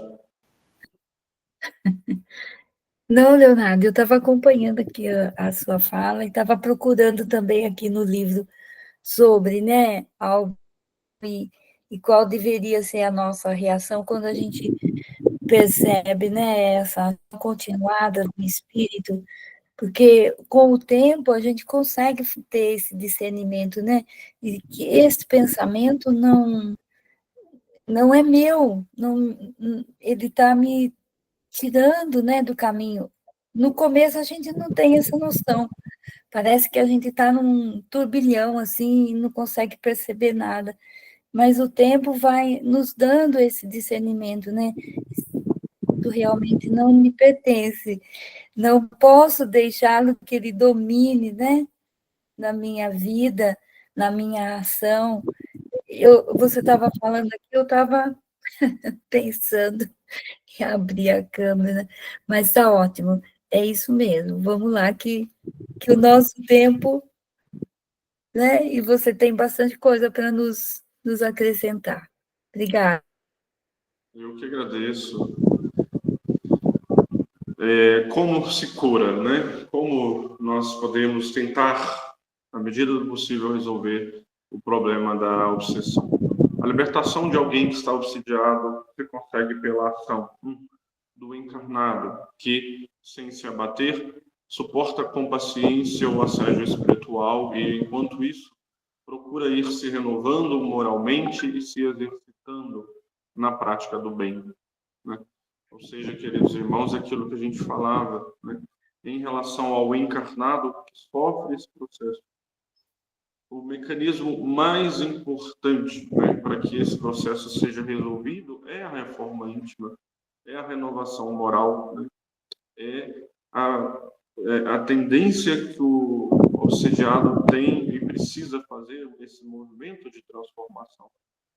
Porque esse movimento de transformação moral, ele irá fazer com que o principal laço que o conecta com o obsessor, que é o laço moral, né? O laço das mesmas tendências, das mesmas afinidades, que ele seja desfeito, né? E a gente tem que ter a paciência, como diz o texto, de pensar, especialmente um processo obsessivo causado por um desejo de vingança, por exemplo, um processo que já vem de outras existências, ele vai levar um tempo para se resolver. Eu tenho certeza que vocês, especialmente como trabalhadoras experientes, já presenciaram a pessoa, o obsidiado, ele vai na reunião mediúnica, a espiritualidade de luz resgata e leva aquele irmão obsessor para um lugar melhor. E o obsidiado, ele não se reforma, ele não se transforma.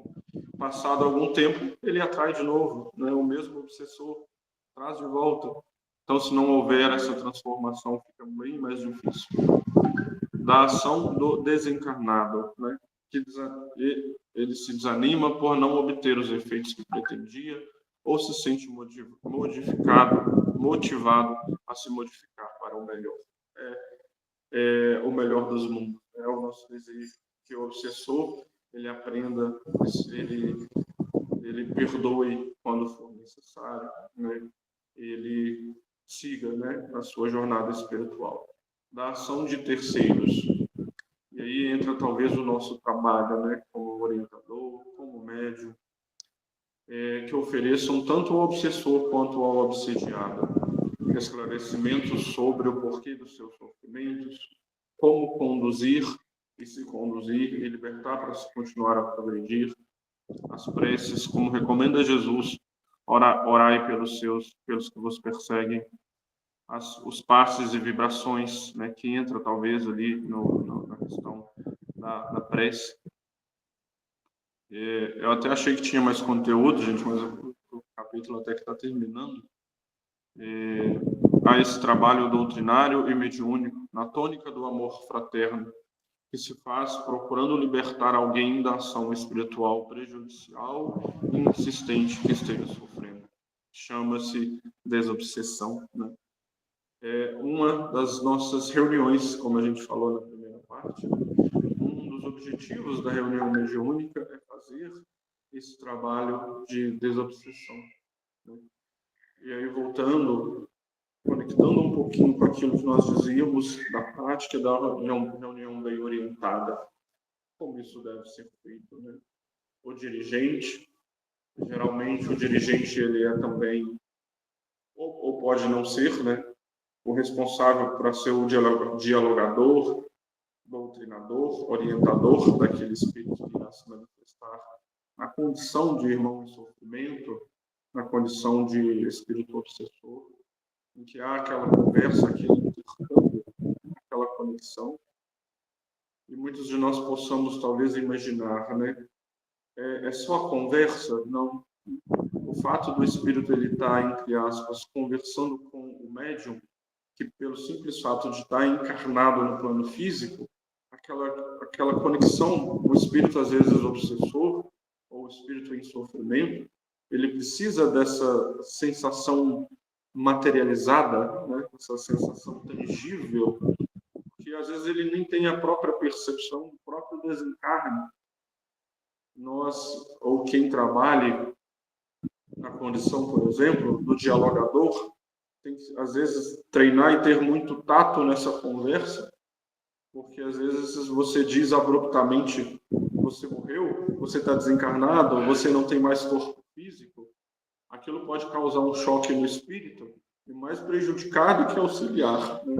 Então, como a nossa querida irmã que dirige a nossa reunião hoje dizia, precisamos trabalhar com muito amor, com muito tato, com muito zelo, né, na nossa responsabilidade, na nossa condução.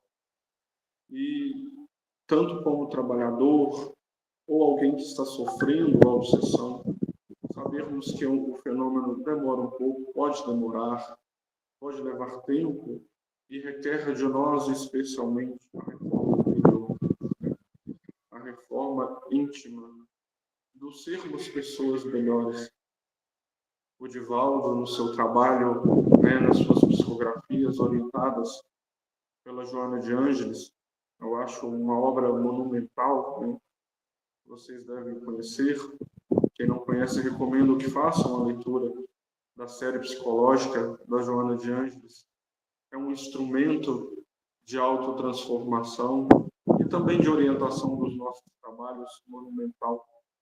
A Joana vai falar, do processo de individuação, de cura do indivíduo, da libertação do nosso ego, da libertação dos mecanismos de prevalência ainda do nosso ego, da nossa expressão, do nosso personagem. Eu costumo brincar nas minhas exposições, eu não sou o Leonardo, eu estou temporariamente envergando essa personalidade. A Dona Rose, que é a câmera aberta, não é a Rose, ela está nesse momento como Dona Rose, Mas a gente treinar esse olhar, de nos olharmos como espírito, de olhar o outro irmão como um espírito, como um ente, uma entidade eterna, que talvez seja um mecanismo para a gente aprender a amar com mais simplicidade, a amar com mais desprendimento, e ir nos libertando de um processo obsessivo, simples ou mais grave, É isso, queridas irmãs. Eu concluo aqui, a minha exposição. Agradeço muitíssimo a cada um de vocês, em especial ao irmão Murilo, quem abriu as portas da casa para mim, amigo querido de longa data, muito obrigado. Abro para vocês, se quiserem complementar, perguntar, fiquemos à vontade. Muito obrigada, Leonardo. É sempre uma alegria a gente falar desse contexto da obsessão, principalmente da obsessão simples, porque muitas vezes a gente fala, a obsessão é simples, não precisamos nos preocupar, mas o nome não está querendo dizer de sua simplicidade, e sim do seu primeiro momento de ação, Há uma grande diferença entre influência e obsessão. A influência é um domínio, uma força que alguém ou alguma coisa exerce sobre nós. Mas a obsessão é bem isso que você disse, a insistência ali, fica marretando, incomodando os pensamentos da gente. E aí, ela pode até ser simples, mas se está incomodando, podemos ter certeza que há um problema. E não é com o irmão que nos assedia, mas com a gente. Porque há uma ferida e ela está exposta. Precisamos nos desconectar, curando essa ferida, através da nossa reforma íntima, nos conhecendo, entendendo aonde é que está o machucado, aonde é que ali no sapato está doendo o calo que a gente tem. Entender que se a gente não tirar o dedo da tomada elétrica, não vamos parar de sentir a dor. E isso é perdoar. É tirar o dedo da tomada elétrica que está nos dando choque. Ficamos cultivando mágoas, carregando feridas, reclamando do ingrato, e esquecemos de seguir em frente, de evoluir. Porque a mágoa não vai cair na prova. O que vai cair na prova é o fortalecimento das virtudes que todos temos conosco a serem desenvolvidas. Nossa, me empolguei. É tão fascinante esse assunto, Leonardo. Foi tão gostoso te ouvir. Me desculpa a simplicidade das palavras, eu sou assim, toda natural. E eu tenho muito a te agradecer e quero abrir espaço para o público falar. Alguém tem algum comentário a dizer? Alguma vivência experienciada para trazer para a gente, para poder complementar aqui, né, esse bolo, enfeitar mais o nosso contexto, o nosso estudo. Ei, Jane, eu estava me lembrando aqui, né, no começo, assim, quando eu me decidi a acompanhar, né, o estudo na casa espírita, a descobrir essas coisas que me traziam, assim, conflitos, né, na minha prática, na minha vida, e aí, quando eles falavam, então, em obsessão, eu ficava, assim, horrorizada, né? Eu falava assim, meu Deus, será que eu sou obsediada? Será que eu tenho algum obsessor? E aí eu perguntava o tempo todo para o dirigente lá da casa, falando, você acha que eu sou uma pessoa obsediada? Você acha que eu tenho algum problema grave? Né?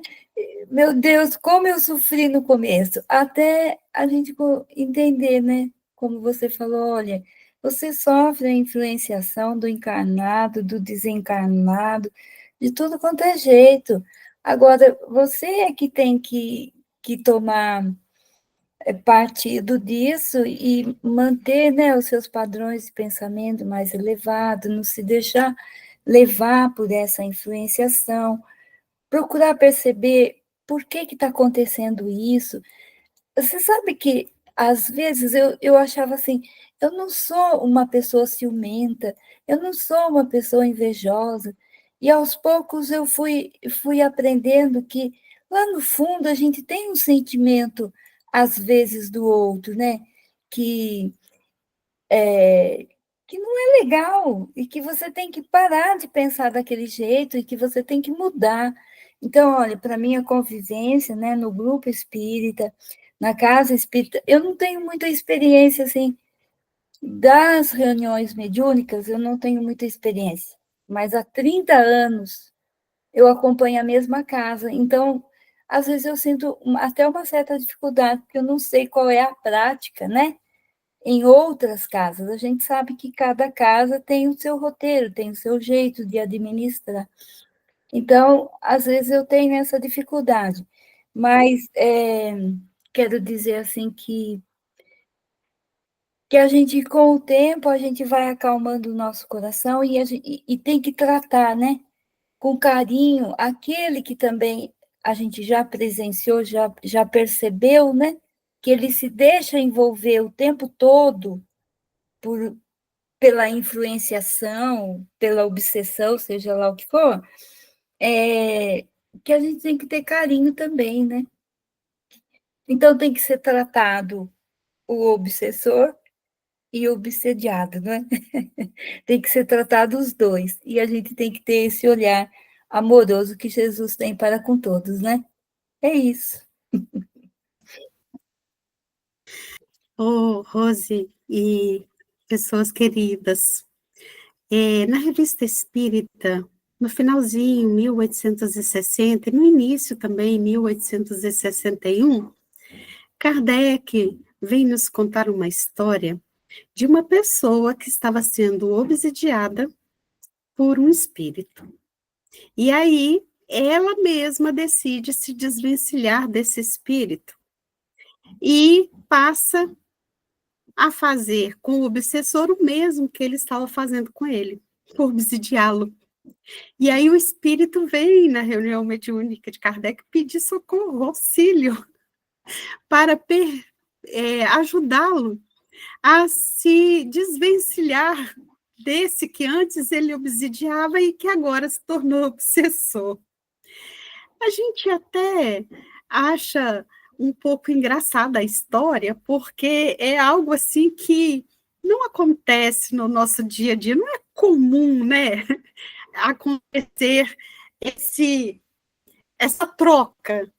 Mas se nós percebermos, como o Leonardo falou da simbiose, não existe vítima, né? Eles ali estão no mesmo grau de sintonia. O que aconteceu foi só uma mudança de estratégia. A vítima se tornou o obsidiado, né? E aquele que obsidiava se tornou a vítima. Então, só mudou os personagens. A sintonia permanece. Por esse motivo é que a orientação nos diz que, se nós estamos embaixo, tudo que está embaixo nos atingirá. Mas se nós subirmos na elevação espiritual, possivelmente o que está embaixo não nos alcança mais. Por esse motivo é que temos que aprender a melhorar a nossa sintonia, a melhorar a nossa vibração. Como dizem os músicos, afinar o nosso instrumento para que sejamos mais agudos e menos graves. Melhorar a forma como a gente conversa, falar menos palavrões. Mamãe falava que falar palavrão era abrir o portal do inferno. Nós já sabemos que inferno não existe.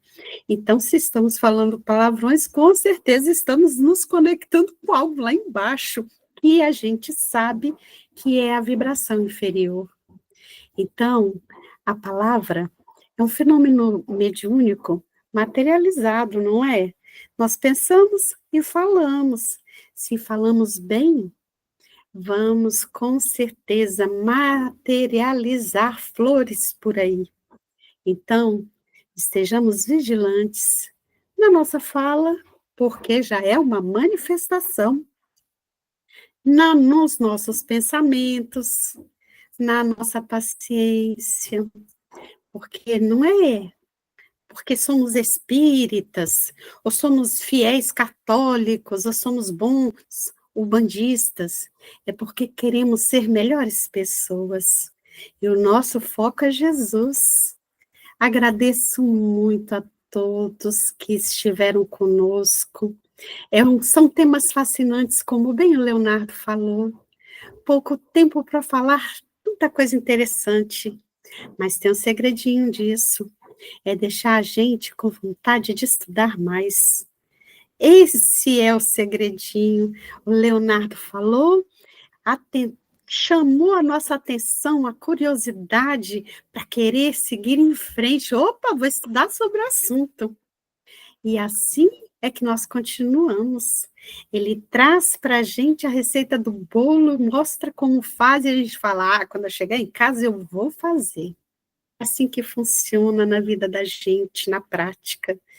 Que possamos, meus irmãos, entender sobre os assuntos, sobre tudo que Dona Terezinha vem nos dizer nesses livros, pequeninas palavras, mas que tem muita coisa a nos dizer.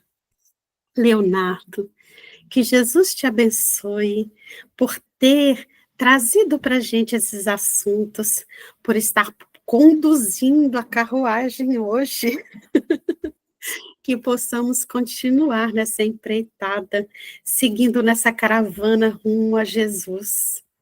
Então, hoje, finalizando os nossos assuntos, gostaria de saber se alguém quer fazer mais um comentário para que possamos fechar com chave de ouro, chamando Jesus para o final da nossa reunião.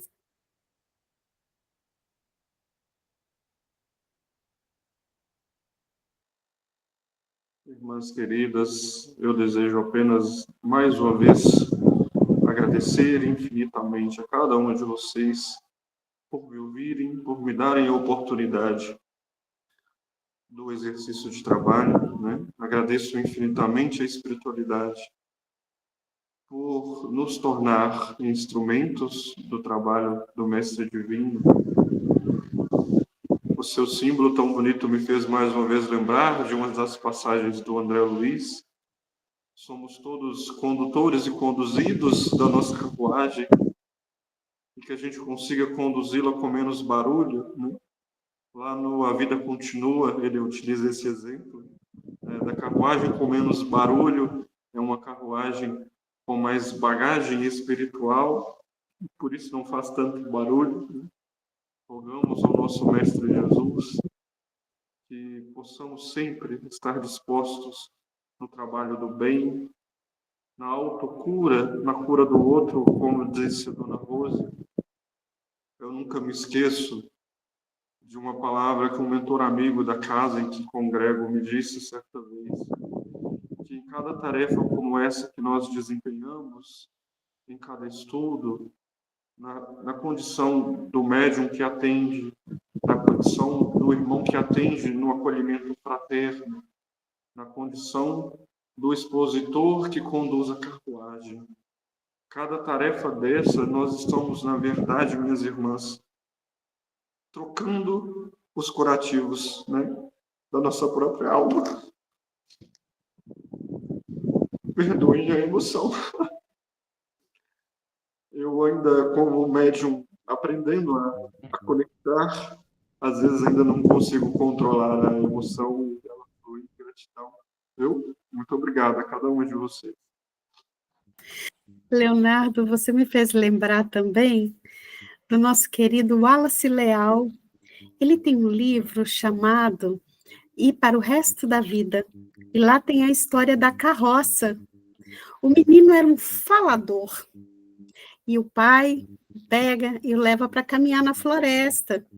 No meio do caminho, o pai diz a ele: meu filho, você está vendo? Está vendo vindo uma carroça vazia na estrada. E ele fala: como você consegue escutar essas coisas?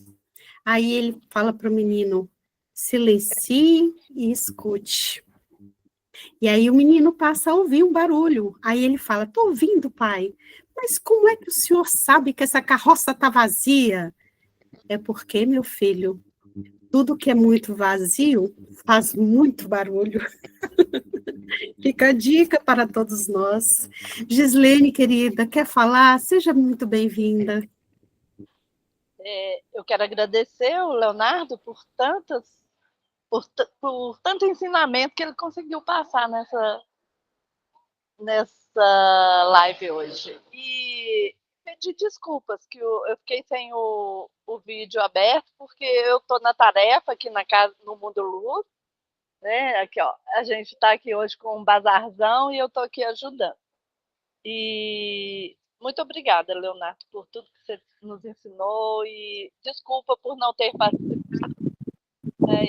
Teremos outras oportunidades e foi muito bom, viu? Um beijo para todos. Com Deus, eu que agradeço, gente.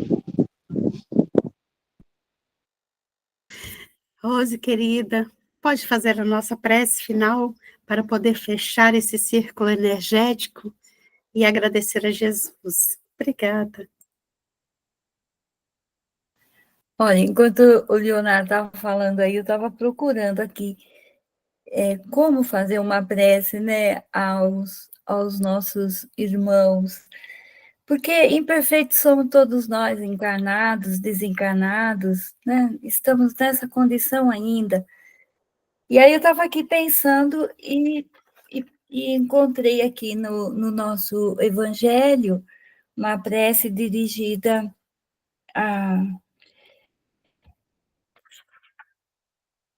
acho que a prece para corrigir um defeito, né? Então, como nós falamos em influenciação, em uma obsessão simples, eu achei que ela é coerente para que a gente possa aqui agradecer a Deus esta oportunidade. Então, segue assim: Senhor, recebi a inteligência necessária para distinguir o bem do mal, e assim, a partir do momento em que reconheço que alguma coisa é má, sou culpado se não me esforço em resistir à tentação de executá-la. Preserva-me, Senhor, do orgulho que poderia me impedir de perceber meus defeitos.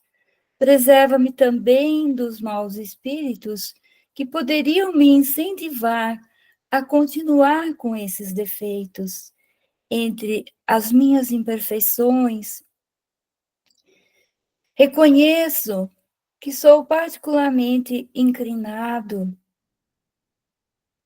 a observar os defeitos dos outros. Não fui criado culpado, pois Deus é justo e me criou com a mesma disposição para fazer o bem ou o mal.